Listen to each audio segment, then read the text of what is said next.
நமஸ்காரம். இன்னைக்கு உங்களுக்கு ஒரு மெசேஜ் சொல்லலான் இருக்கேன். என்னன்னா, நம்ம எல்லாருமே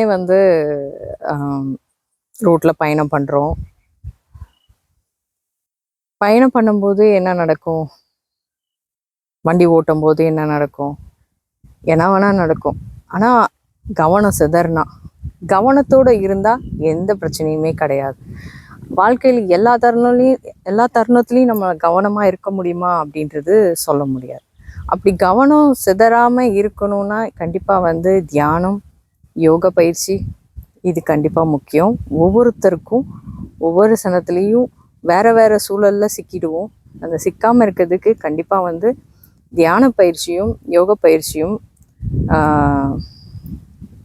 உபயோகமாக இருக்கும். இப்போ ரோட்டில் நீங்கள் வண்டி ஓட்டிகிட்டு போகிறீங்க.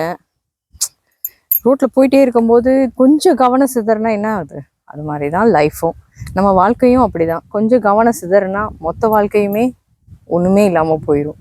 அதனால தினம் தினம் யோக பயிற்சி பண்ணுறவங்களுக்கு வாழ்க்கை சுலபமாக போகிறதுக்கு எல்லா விதத்துலேயும் உதவியாக இருக்கும்.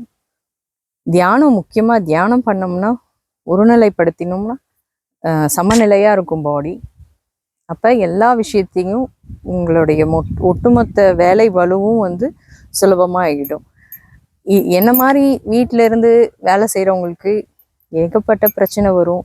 அது எல்லாத்தையும் நாங்கள் பொறுத்துக்கிட்டு, அதையும் நாங்கள் சமாளிச்சுட்டு, வெளி சூழலையும் சமாளிச்சுட்டு, இப்போ பிஸ்னஸ் பண்ணுறோன்னா பிஸ்னஸ் சூழலையும் சமாளிச்சுட்டு, எல்லாத்தையும் சமாளிக்கணும்னா முக்கியமாக வீட்டில் இருக்க பெண்களுக்கு யோகாவும் யோக பயிற்சியும் தியானமும் கண்டிப்பாக முக்கியம். அதை எல்லாரும் பின்பற்றணும்னு நினைக்கிறேன். நான் பயனடைந்த மாதிரி நீங்கள் அனைவரும் பயனடையணும்னு நினைக்கிறேன். நன்றி, நமஸ்காரம்.